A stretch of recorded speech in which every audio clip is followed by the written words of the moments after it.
j'ai acheté à mon père un camion flambant neuf pour son 60e anniversaire.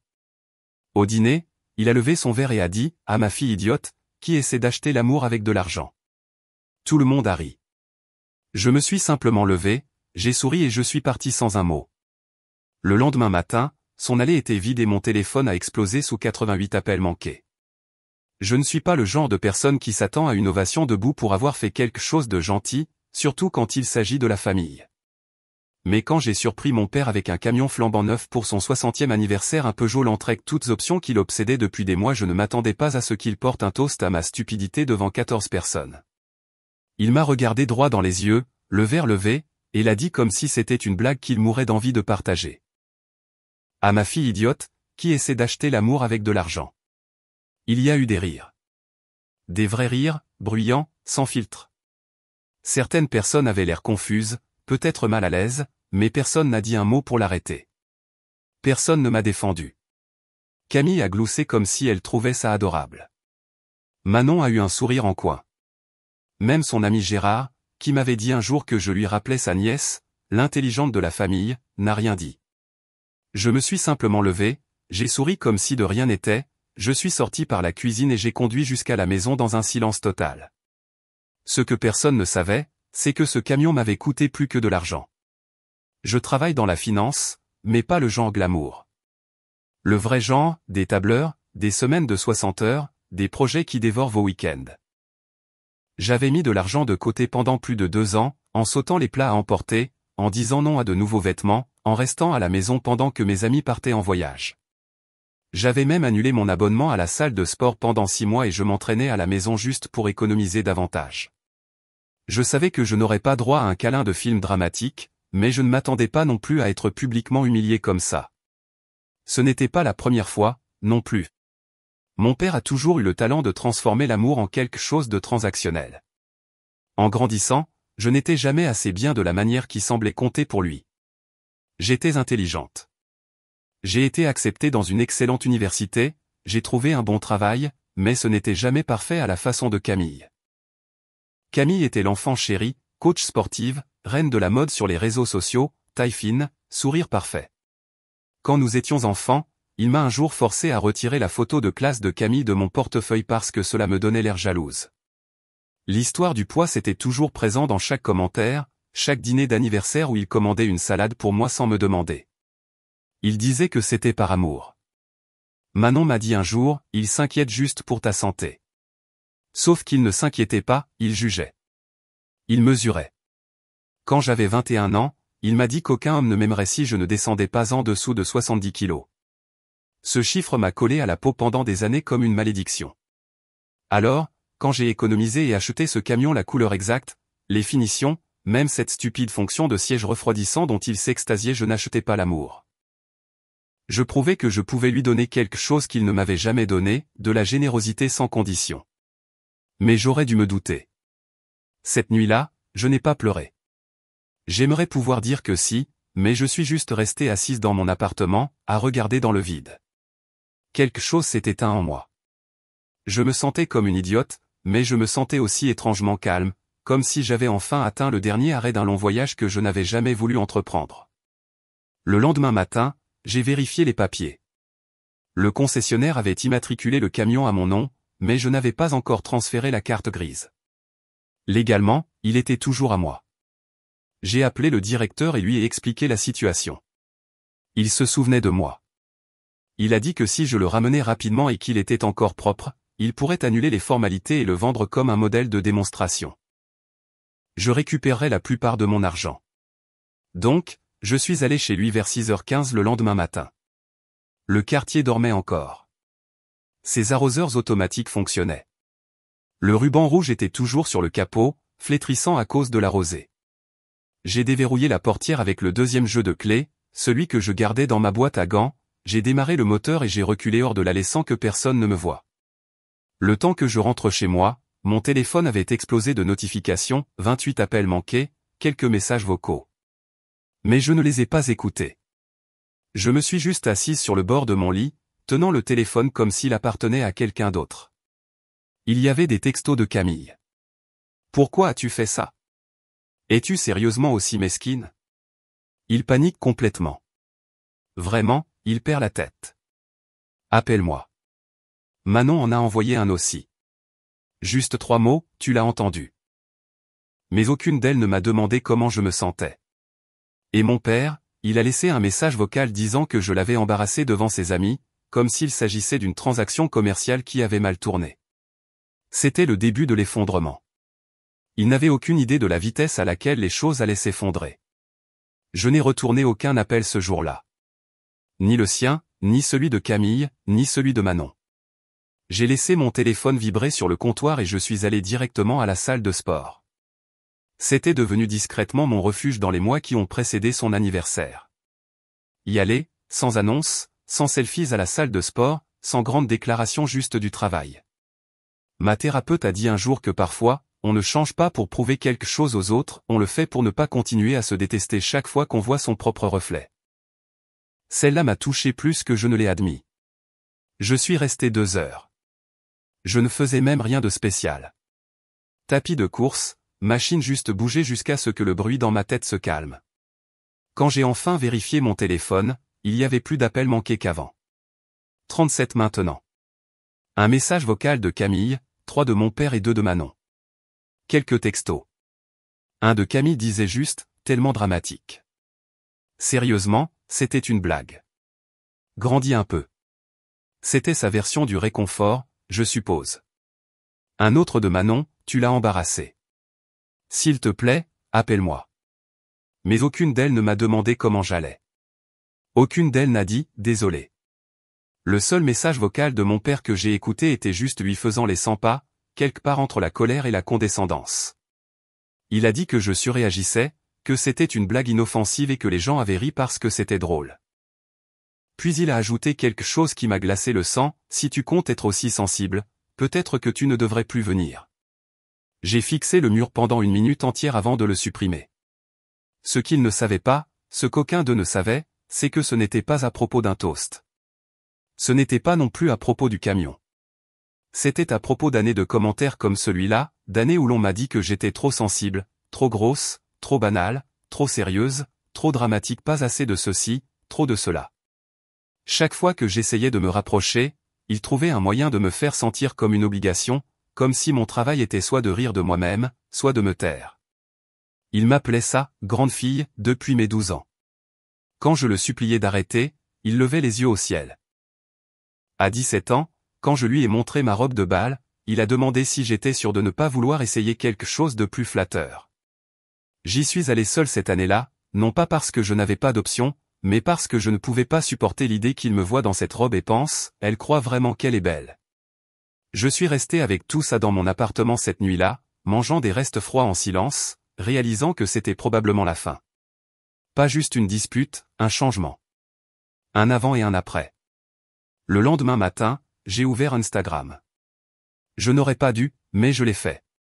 Camille avait posté une photo de papa debout à côté de l'allée maintenant vide, une tasse à la main, l'air furieux. Sa légende disait, j'attends toujours mon camion, avec un emoji qui pleure de rire. Les gens commentaient des choses comme, oh mon Dieu, quelle répartie, et, dis-lui de le ramener.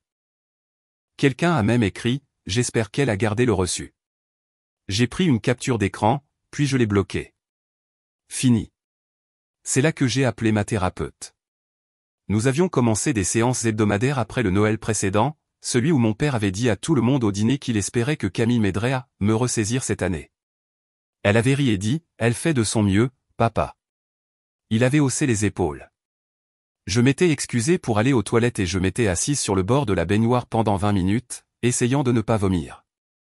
Cette fois, je lui ai tout raconté, le toast, le message vocal, la publication Instagram. Elle m'a demandé ce que je voulais. Je lui ai dit que je voulais disparaître de cette version de ma vie. Elle a dit, alors, fais-le. J'y ai pensé le reste de la journée. Puis, cette nuit-là, j'ai rédigé un courriel. Pas à mon père, je savais ce qu'il en ferait, le déformer, s'en moquer, le partager avec quelqu'un. Je l'ai envoyé à Manon. Ce n'était pas cruel, c'était clair. Je lui ai dit que j'appréciais qu'elle ait été courtoise au fil des ans, mais que je n'étais plus disposé à rester dans une famille qui me traitait comme si j'étais le divertissement. Je lui ai dit que je n'allais plus faire semblant, que je n'allais plus me présenter pour les fêtes ou les anniversaires, ou m'asseoir en silence quand quelqu'un m'insultait publiquement. J'ai dit que j'avais fini de faire des cadeaux, de rendre des services ou d'aider financièrement, et que j'allais prendre une vraie distance non pas pour marquer un point, mais parce que j'avais besoin de survivre à cela avec mon amour-propre intact. Sa réponse est arrivée la même nuit. Je comprends, et je suis désolé. C'est tout. Mais je l'ai cru. C'était plus que ce que j'avais jamais reçu de mon propre sang. Ce à quoi je ne m'attendais pas, c'était la réaction de ma mère. Elle vit en Bretagne maintenant, elle enseigne l'éthique des affaires dans une petite université. Nous nous parlons de temps en temps, mais elle et mon père se sont séparés quand j'avais 12 ans, et elle ne s'implique pas beaucoup. Je l'ai appelée quelques jours plus tard, pensant qu'elle dirait peut-être quelque chose de neutre, ou qu'elle essaierait même de maintenir la paix. Au lieu de cela, elle a dit quelque chose qui m'a glacé le sang. Bien. Je me demandais quand tu allais enfin couper les ponts avec lui. C'est là que j'ai su avec certitude que je n'étais pas folle. Après avoir raccroché avec ma mère, je suis restée assise dans ma cuisine, tenant mon café comme s'il s'agissait d'une sorte d'encre. Je l'avais appelé en m'attendant, je ne sais pas, peut-être à une de ces douces tentatives de culpabilisation que les mères connaissent si bien. Quelque chose comme « c'est quand même ton père » ou « ne sois pas si prompte ». Mais tout ce qu'elle a dit, c'est « bien ». Pas d'hésitation, pas de confusion, juste du soulagement. Elle m'a dit qu'elle observait de loin depuis des années. C'est comme ça qu'elle l'a formulé, observer. Elle a dit qu'elle savait que si elle avait dit quoi que ce soit trop tôt, je l'aurais défendu, peut-être même que j'aurais coupé les ponts avec elle à la place. Ça m'a un peu piqué, mais elle avait raison. Il y a eu des moments où je me suis convaincu que je surréagissais. Je me repassais les choses qu'il disait et je me disais qu'il ne le pensait pas comme ça, que j'étais juste trop sensible. Elle a dit qu'elle l'avait quitté parce qu'elle ne voulait pas que Camille et moi grandissions en pensant que sa version de l'amour était normale. Camille était trop jeune pour le remarquer, moi non. Je lui ai demandé pourquoi elle l'avait laissé prendre les devants après le divorce, pourquoi il avait eu la maison, les trajets scolaires et les dimanches matins. Elle n'a pas esquivé la question. Parce qu'il a menacé de me ruiner au tribunal si je demandais la garde exclusive. Et parce que je pensais que vous seriez plus en sécurité si je ne me battais pas, c'était le genre de bombe silencieuse qu'on ne peut pas oublier. Je pense que j'avais passé toute ma vie d'adulte à chercher l'approbation d'un homme qui ne m'avait jamais vu que comme le reflet de ses propres insécurités. Camille correspondait à l'image qu'il aimait, parfaite, soignée, jolie, mince. Moi? J'étais toujours un peu trop de tout et pas assez de ce qu'il valorisait. Et quand il ne pouvait pas arranger ça, il en faisait une blague. Pendant des semaines après cet appel, j'ai commencé à voir les choses telles qu'elles étaient. Je ne vérifiais plus autant mon téléphone. J'ai arrêté d'attendre des excuses, mais les messages vocaux continuaient d'arriver. Certains étaient culpabilisants, lui soupirant, disant que je lui manquais, me demandant si j'avais fini d'être émotive. D'autres étaient simplement colériques. On ne reprend pas un cadeau à cause d'une blague, Juliette. Ce n'est pas comme ça que les adultes se comportent. Puis il a envoyé un texto qui disait « Tu regretteras ça un jour ». C'était la dernière chose qu'il a envoyée avant le silence. Je l'ai pris comme un cadeau. Je me suis concentré sur le travail, sur la salle de sport, sur moi-même. J'ai arrêté d'utiliser la nourriture comme réconfort. J'ai arrêté de suivre Camille sur tous les comptes que je n'avais pas déjà bloqués. J'ai remis de la vraie musique en cuisinant. Je me suis permis de profiter des choses sans culpabilité. Le plus étrange, c'était à quel point je me sentais légère. Pas seulement physiquement, même si oui, j'avais perdu 8 kilos à ce moment-là, mais mentalement, émotionnellement. Je n'avais pas réalisé à quel point j'avais dépensé d'énergie juste pour essayer de survivre en tant que sa fille. L'anxiété autour des dîners de famille, la pression de se présenter, d'être bonne joueuse, de rire des insultes, de sourire à travers les comparaisons, tout ça avait tout simplement disparu.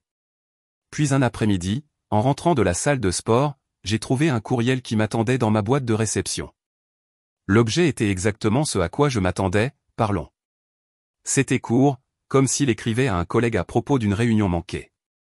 Juliette, tu as fait passer ton message.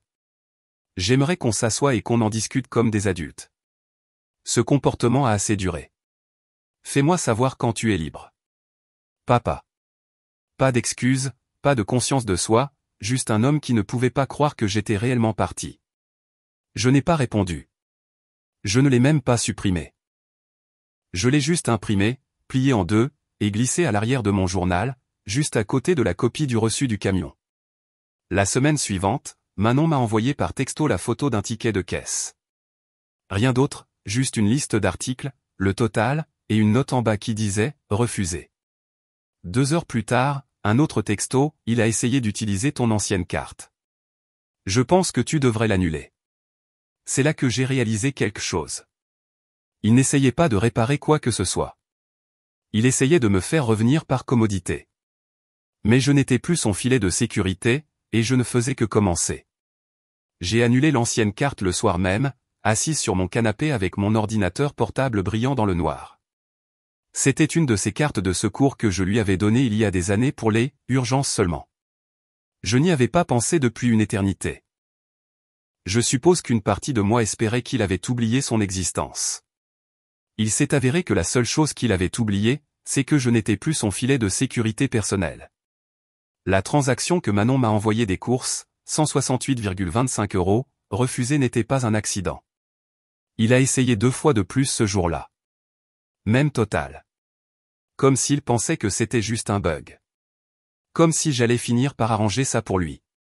C'est ça qui m'a frappé, la supposition, la confiance que peu importe ce qu'il disait ou faisait, je nettoierais toujours derrière lui. Mais je ne l'ai pas fait. Je me suis connecté, j'ai annulé la carte, j'ai fermé le compte et j'ai supprimé toute trace de celui-ci à mon nom.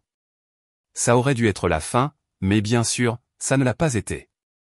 Le lendemain matin, je me suis réveillé avec un message d'une femme avec qui j'avais travaillé, Sophie, de mon ancien emploi.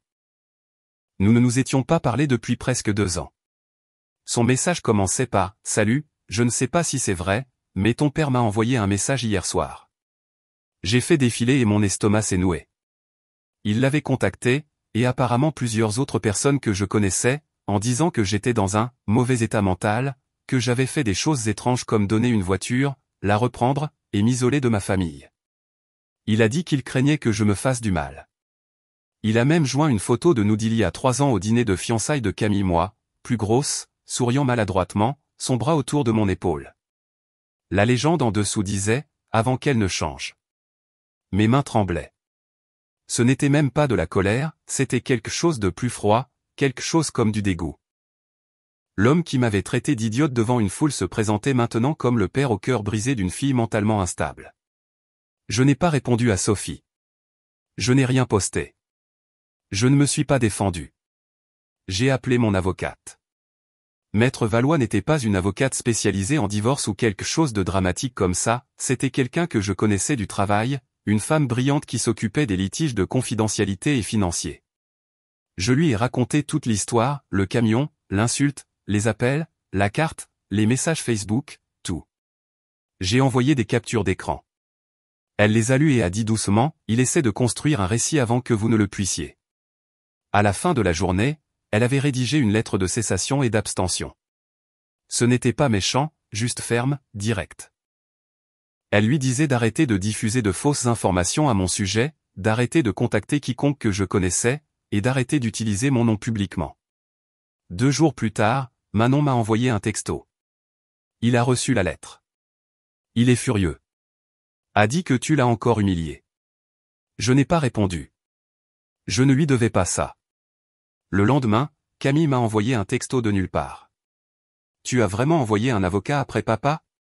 Qu'est-ce qui ne va pas chez toi? Puis, 1 minute plus tard, il est à l'hôpital. Félicitations. J'espère que tu es fier. Je me suis figé. J'ai appelé l'hôpital. Ils ont confirmé qu'il avait été admis ce matin-là, hypertension artérielle, douleur thoracique, liée au stress. Il avait déjà été autorisé à sortir. Ce n'était pas grave, mais il s'est assuré que tout le monde pense que ça l'était. Cet après-midi-là, mes notifications ont de nouveau explosé.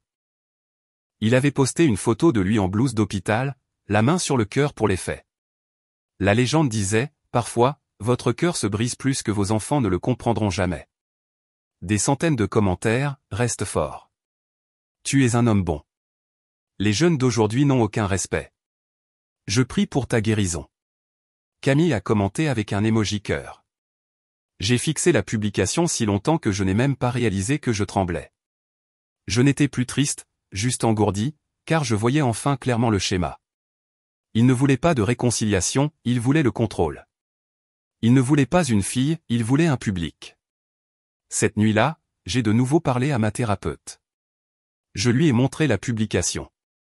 Elle a fait défiler en silence, puis a dit quelque chose que je n'oublierai jamais, on ne peut pas gagner un jeu auquel on n'a pas accepté de jouer. C'est là que j'ai pris une décision dont je n'ai parlé à personne. J'ai mis mon appartement en location. J'ai commencé à travailler à distance à plein temps. J'ai vendu ma voiture, réservé un aller simple pour la Provence, où ma mère venait d'acheter une petite maison avec une chambre d'amis. Elle me l'avait proposé avant, en plaisantant à moitié. Cette fois, j'ai accepté. Avant de partir, j'ai fait une dernière chose. J'ai envoyé un message à mon père, une seule ligne, s'il te plaît, ne me contacte plus. Si tu as besoin de me joindre, passe par mon avocate. Pas de colère, pas d'émotion, juste la vérité. 1 heure plus tard, il a répondu par 3 mots, tu le regretteras. Mais pour la première fois de ma vie, je ne l'ai pas cru. La vie en Provence était calme de la meilleure façon possible. Ma mère n'était pas du genre câline et trop émotive, mais elle comprenait comment donner de l'espace, ce dont je n'avais pas réalisé que j'avais désespérément besoin jusqu'à ce que je l'ai enfin. Je me réveillais au son de sa cafetière, je faisais des promenades matinales, je cuisinais avec elle le soir. Pas de commentaires désobligeants, pas de jugement, juste la paix. Il a fallu moins de 2 mois pour que l'anxiété commence à quitter mon corps. J'ai arrêté de vérifier mon téléphone de manière obsessionnelle, j'ai arrêté de me demander ce que mon père disait de moi dans mon dos. J'ai arrêté de m'attendre à être attaqué à chaque vibration de texto. Et quand j'ai enfin atteint 70 kilos, je ne l'ai même pas remarqué jusqu'à ce que mon jean, celui dans lequel je devais me contorsionner, glisse sans effort. La même semaine, une boîte est arrivée devant la porte de ma mère. Pas d'adresse de retour, pas de mots dessus. À l'intérieur se trouvait une photo encadrée de mon père et moi lors de ma remise de diplôme universitaire. J'avais 22 ans, il en avait 50, et nous avions tous les deux l'air d'essayer de prétendre que nous étions proches. Au dos du cadre, il y avait une écriture, « Tu seras toujours ma fille, que ça te plaise ou non ». Pas de signature, mais je n'en avais pas besoin. Je l'ai fixé pendant un moment. Pas par sentimentalité, je n'arrêtais pas de penser, il pense vraiment que c'est ça, l'amour. Il pensait qu'en m'envoyant une photo comme ça, il effacerait tout ce qui s'était passé avant, que ça changerait quelque chose, comme si j'allais ressentir une soudaine vague de culpabilité et prendre l'avion pour rentrer. J'ai enveloppé le cadre dans une vieille serviette, je l'ai jeté dans une boîte dans le garage et je l'ai enfermé. Quelques jours plus tard, j'ai reçu le texto que j'attendais. Il ne va pas bien. Il dort à peine. Il n'arrête pas de demander de tes nouvelles. Il souffre toujours de tout ça. Puis, comme une horloge, le vrai but, il est en retard sur les paiements de la maison. Peux-tu au moins aider avec ça? C'est quand même ton père. Ça venait de Camille. J'ai fixé ces messages, ne ressentant rien. Absolument rien. Je ne me suis même pas mis en colère. J'ai juste attendu une journée entière, puis j'ai répondu avec 6 mots, s'il veut parler, d'accord. Je n'ai pas eu de réponse, pas tout de suite. Mais 2 semaines plus tard, je prenais l'avion pour Lyon pour un événement professionnel. Je n'ai dit à personne que j'y allais, je n'ai rien posté à ce sujet. J'ai juste fait une valise et réservé un hôtel près du lieu de l'événement. Je n'étais pas là depuis plus de quelques heures quand je l'ai vu. Il attendait devant le hall de l'hôtel, les bras croisés, des lunettes de soleil, comme s'il jouait le rôle du père inquiet. J'ai dû rire. Il avait l'air plus vieux, fatigué, essayant toujours de s'accrocher à une version de la dignité qu'il n'avait pas méritée depuis des années. Je suis passé devant lui sans ralentir, et il a suivi. Il n'a pas crié, n'a pas fait de scène, il a juste marché à côté de moi pendant quelques pâtés de maison avant de finalement demander si nous pouvions parler. Je me suis arrêté. Il a commencé par le discours habituel, comment les choses avaient dégénéré, comment il ne s'attendait pas à ce que ça aille si loin, que je lui manquais, qu'il était inquiet. Il a dit qu'il avait fait des allers-retours aux urgences, principalement à cause du stress. Il a dit que Camille essayait juste de le protéger. Je l'ai laissé parler. Je n'ai pas dit un mot. Puis j'ai posé la seule question que je retenais depuis des mois. Pourquoi m'as-tu humilié comme ça devant tout le monde quand je t'ai donné le camion? Il a haussé les épaules. Il a dit quelque chose à propos d'une mauvaise blague, qu'il ne pensait pas que je le prendrais de cette façon, que j'avais toujours été un peu sensible, que j'aurais dû savoir que ce n'était pas sérieux. C'est là que j'ai réalisé qu'il ne comprenait toujours pas. Il ne le regrettait pas, il regrettait les retombées. Il regrettait d'avoir perdu les avantages. Je lui ai dit que je n'étais pas sensible, j'étais épuisé. J'en avais assez d'être celle qui pliait toujours pour maintenir la paix. Je lui ai dit que je le détestais pour la façon dont il m'avait traité en grandissant, qu'il était la raison pour laquelle je ne me regardais pas dans les miroirs pendant 5 ans, qu'il était la raison pour laquelle je ne croyais pas mériter mieux que le silence. Il a ouvert la bouche pour parler et je l'ai interrompu. Je lui ai dit que j'avais travaillé dur pour reconstruire mon estime de moi à partir de zéro, que je n'étais plus la même fille qu'il avait moquée, pesée et mesurée toute ma vie. Et que s'il voulait une relation avec moi, il devrait commencer par des excuses et une thérapie. Et il devrait le faire sans attendre un seul euro de ma part. Il n'a pas répondu. Il est juste resté là, à me regarder comme s'il me voyait pour la première fois et qu'il n'aimait pas ce qu'il voyait. J'ai tourné les talons et je suis parti. Il n'a pas suivi. Camille m'a envoyé un texto 2 jours plus tard. « Qu'est-ce que tu lui as dit ?» Il est furieux. Je n'ai pas répondu. C'était la dernière vraie conversation que j'ai eue avec mon père. Maintenant, il ne me contacte que lorsqu'il a besoin de quelque chose. Toujours de l'argent. Toujours avec une tentative de culpabilisation d'abord. Je lui dis la même chose à chaque fois, mais le par écrit avec des conditions. Il ne le fait jamais. Donc il n'obtient rien. Cela fait 1 an maintenant, 12 mois que j'ai quitté l'homme qui m'a fait croire que je n'étais jamais assez. Depuis que je l'ai regardé dans les yeux et que j'ai dit les mots que je n'aurais jamais pensé dire à voix haute, je te déteste. Pas par rage, mais par vérité. Il ne s'est toujours pas excusé. Pas vraiment. Il a envoyé quelques textos vagues ici et là, des choses comme « j'espère que tu vas bien » et « la famille, c'est la famille, quoi qu'il arrive ». Mais jamais « je suis désolé ». Jamais « j'avais tort ». Il ne sait même pas où j'habite maintenant. Après quelques mois en Provence avec ma mère, j'ai trouvé mon propre appartement juste à l'extérieur de Lourmarin. C'est petit, simple. Je travaille à distance à plein temps maintenant et j'ai commencé à animer des ateliers sur le bien-être financier dans un centre communautaire local le week-end. J'aime ça. Les gens écoutent. Personne ne fait de moi la risée. Physiquement, je suis dans la meilleure forme de ma vie. 70 kilos. Non pas parce que je poursuivais un chiffre parfait, mais parce que j'ai enfin arrêté de me punir de ne pas être quelqu'un d'autre. Je ne fais plus de régime. Je ne me pèse plus tous les jours. Je bouge. Je mange. Je me repose. Je vis. Mentalement, j'ai eu un travail plus difficile à faire. La thérapie a aidé, mais ce n'était pas magique. Certains jours, j'entends encore sa voix dans ma tête, les petites piques déguisées en blagues, les affronts, les silences, mais elle s'estompe plus vite maintenant. Elle ne reste plus comme avant. Camille a arrêté de m'envoyer des textos il y a environ 6 mois. Son dernier message était une capture d'écran d'une cagnotte Litchi qu'elle avait lancée. La description disait qu'il se remettait d'une rupture familiale traumatisante et qu'il luttait pour garder sa maison. Il ne m'a pas nommé, mais c'était évident. Elle a ajouté « Peux-tu aider ?» Juste un peu. Je n'ai pas répondu. Le reste du monde non plus, apparemment. La collecte de fonds est restée à 80 € pendant des semaines avant de disparaître discrètement. Je pense qu'une partie de lui croit encore que je reviendrai, que finalement, je me lasserai de garder rancune. Mais ce qu'il ne comprend pas, c'est que ce n'est pas de la rancune. C'est la liberté. Ma mère m'a demandé récemment si je lui pardonnerais un jour. Je lui ai dit que je l'ai déjà fait, mais pas de la manière à laquelle les gens s'attendent. Je lui ai pardonné suffisamment pour arrêter de souhaiter qu'il soit quelqu'un d'autre. Suffisamment pour ne plus rien attendre de lui. Suffisamment pour passer à autre chose. La seule chose que je regrette, c'est le temps qu'il m'a fallu pour le voir, le temps que j'ai passé à attendre une approbation qui n'allait jamais venir. Mais je n'attends plus. S'il appelle, je laisse le message aller sur la messagerie vocale. S'il envoie un texto, je le transfère à mon avocate. Et s'il se présente un jour à ma porte, eh bien, je n'ouvrirai pas. Parce que la vérité, c'est que je n'ai pas besoin de vengeance. Je n'ai pas besoin de tourner la page. Et je n'ai pas besoin d'un père qui ne me veut que lorsque ça l'arrange. J'ai la paix maintenant. Et lui, il a le silence.